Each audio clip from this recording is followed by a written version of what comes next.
Olá pessoal, tudo bom com vocês? Sejam muito bem-vindos a este canal.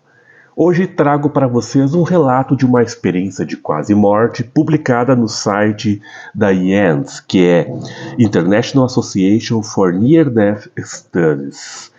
É um relato de junho de 2024, um relato bastante recente e que eu traduzi para vocês e trouxe aqui para nós analisarmos este relato.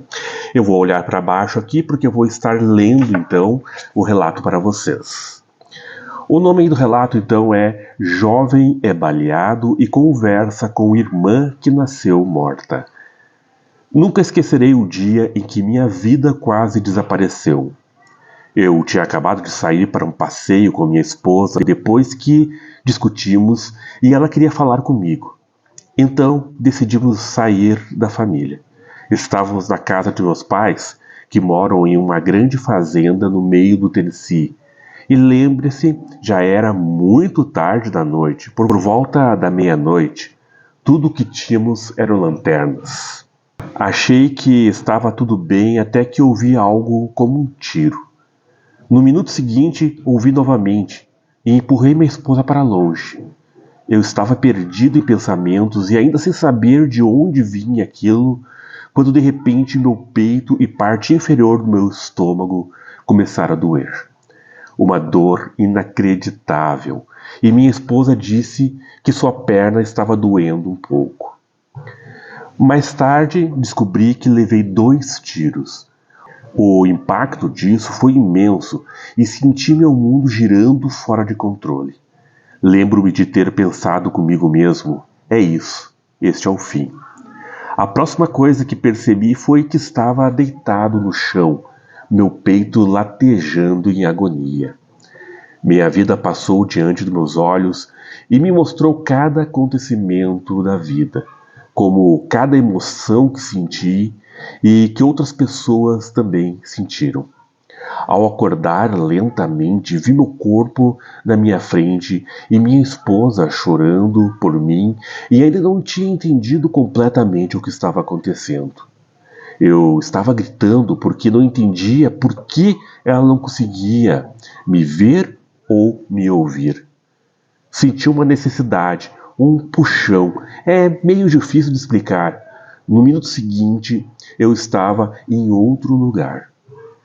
Senti uma sensação de paz tomar conta de mim, como se fosse algo tão pacífico e com tanto amor que parece que você está no topo do mundo.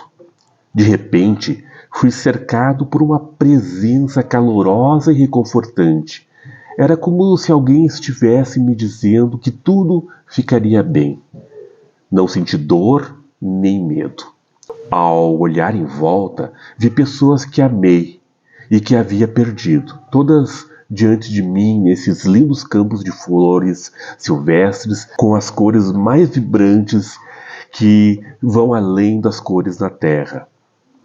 Minha avó Adélia, mãe de minha mãe, que faleceu quando eu era adolescente, estava sorrindo para mim com lágrimas nos olhos e balançou a cabeça dizendo: "Você está de volta. Não é a sua hora, filho." Ela costumava chamar a mim e meus irmãos de hijo quando éramos pequenos. Nunca entendemos completamente o que isso significava e ainda não entendemos, mas eu sentia falta de ouvir minha avó por perto e me chamar de apelidos estranhos. Eu vi meu avô, que era o pai do meu pai, que infelizmente nunca me conheceu, mas olhou para mim com lágrimas nos olhos e não era como se estivesse falando com palavras. Apenas pensávamos e nossos pensamentos eram correspondidos. Ele disse o quanto tem orgulho de mim e de meus irmãos e disse que estava sempre cuidando de mim e de meus irmãos, que nunca foi embora. Quando éramos pequenos e sentimos que alguém estava nos observando de longe, brincando lá fora, era ele cuidando dos seus netos, garantindo que não teríamos problemas como o meu pai e seus irmãos tiveram. Me fez rir porque, cara, com certeza nos metemos em muita confusão na fazenda. Eu vi uma menina de cerca de 8 anos e não sabia quem ela era, mas ela se parecia comigo e com minha mãe, e perguntou: "Você sabe quem eu sou?" E tudo que pude dizer foi não, porque não disse, e ela riu e me lembrou que era minha irmã. Ocorreu-me que 2 anos antes de eu nascer, em 1998, minha mãe teve uma menina natimorta. Fiquei simplesmente atordoado e não sabia como lidar com isso. E nunca pensei que algum dia conseguiria ter uma irmã, mas ela me lembrou que estará aqui quando todos vierem do outro lado. Ela me pediu para dizer à minha mãe que ela estava bem e não sentia dor e que ela estava cuidando dela todo esse tempo e também de todos nós. E ela me lembrou do meu pequeno amigo, entre aspas, que eu tinha quando eu era pequeno, que era ela, e eu nunca percebi isso. Isso me fez ter uma sensação de conforto de alguma forma. Minha avó Adélia não quis interromper a reunião familiar aqui, mas me lembrou que não era minha hora e que eu não poderia ficar aqui, que tenho o meu próprio propósito de vida para o qual voltar. Ela sorriu e disse: "Você gostou do presente que trouxe para você e sua família?" Eu ainda não tinha entendido completamente o que ela quis dizer quando ela falou: "Yancy, é esse o nome do meu filho mais velho." E eu olhei para ela, confuso, e perguntei o que isso significava. E tudo o que ela disse foi: "Ele está sempre mantendo você alerta, não é? Ele me lembra muito você, quando era pequeno, tão determinado e tão curioso para aprender, como se você sempre tivesse que aprender alguma coisa." Eu ri e tenho que concordar que ele foi um milagre. Ele tem sido uma grande ajuda em nossa família desde que entrou em nossas vidas e sempre nos uniu. Lembrei a minha avó que aqui é tão pacífico e que eu estava tão fraco e cansado no mundo real e senti como se tivesse falhado com todos. Com minha família, meus filhos, eu mesmo. Com a mão dela, ela levantou o meu queixo e me lembrou de manter a minha fé. Como ela sempre me dizia quando eu estava lutando quando era criança.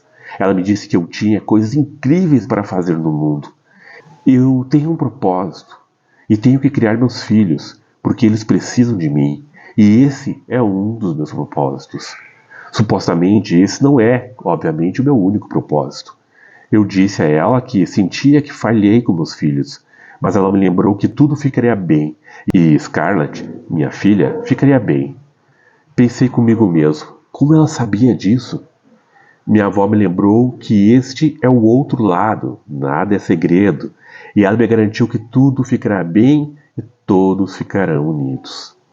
Ela sorriu e me contou como todos os meus meninos estão tão crescidos agora, e ela me disse para falar para Cole o quão forte ele é e contar a ele que o que eu vi e dizer ao meu irmão Quincy o quanto ele se transformou em uma incrível pessoa e ele encontrará o seu propósito, e também me disse para lembrar a minha mãe que ela está sempre lá cuidando de sua filhinha.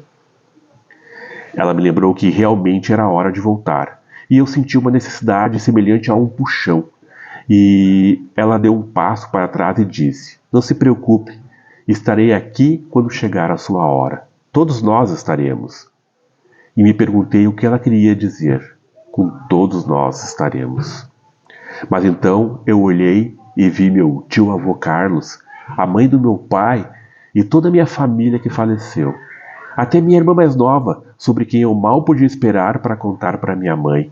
E de repente, pisquei e me senti sendo puxado para longe, como se estivesse sendo atraído para outro lugar. Mas quando estendi a mão para tocar a minha avó, mais uma vez, tudo começou a desaparecer. A luz diminuiu, as vozes ficaram distantes. De repente eu estava de volta ao meu corpo, deitado na cama do hospital, ao lado da minha esposa. A dor e a confusão retornaram, e eu me esforcei para realmente murmurar qualquer palavra no início. Minha esposa estava de joelhos, orando a Deus para que, por favor, me deixasse bem. Por favor, não me afastasse da família. Finalmente murmurei as palavras: estou bem. E minha esposa deu um pulo e me abraçou como se sua vida dependesse disso, e nós dois choramos, um nos braços do outro. E eu contei a ela o que experimentei, e fiquei sem palavras. Nos dias seguintes, coisas estranhas começaram a acontecer comigo. Tive sonhos vívidos que pareciam mais reais que minha vida desperta. Comecei a ver coisas que não podiam ser explicadas, sombras se movendo no canto do meu olho, sussurros nos meus ouvidos, quando não havia ninguém por perto.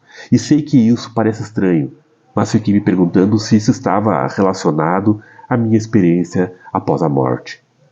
Comecei a perceber que talvez minha experiência de quase morte tivesse despertado algo dentro de mim que eu nunca soube que existia. Aprendi a aproveitar essa consciência recém-descoberta. Eu sei que minha experiência de quase morte me mudou para sempre. Mostrou-me que há mais na vida do que podemos ver e tocar. Isso me lembrou que existe um mundo além do nosso, cheio de amor, luz e possibilidades infinitas. E mesmo que seja difícil de explicar ou entender, eu sei que é verdade. Estamos todos conectados de maneiras que nem conseguimos compreender. A experiência deixou uma marca indelével na minha alma. Mudou minha perspectiva sobre a vida e a morte e me deu um senso de propósito que eu nunca tinha conhecido antes.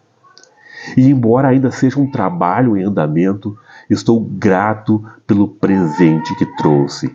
Um vislumbre do desconhecido e um lembrete de que há mais na vida do que aquilo que podemos ver e tocar. Fantástico, né? Um relato realmente muito instigante, muito interessante, que nos mostra como nós não estamos sozinhos e a morte não é um fim. A morte não é, como muitas vezes os materialistas querem dizer, que a morte é um final, né? Que a morte acabou com tudo, a pessoa tem um sono eterno. Os relatos, centenas, milhares deles, estão aí, nos mostrando que não, que existe muito mais, que a vida aqui é sim um grande aprendizado, né? Aqui nós estamos numa grande escola, mas quando passarmos para o outro lado, nós iremos ter acesso a muito mais do que somente a matéria que aqui enxergamos. Deixo então para vocês este belo relato. Paz profunda. Shalom, shalom. Até o próximo vídeo.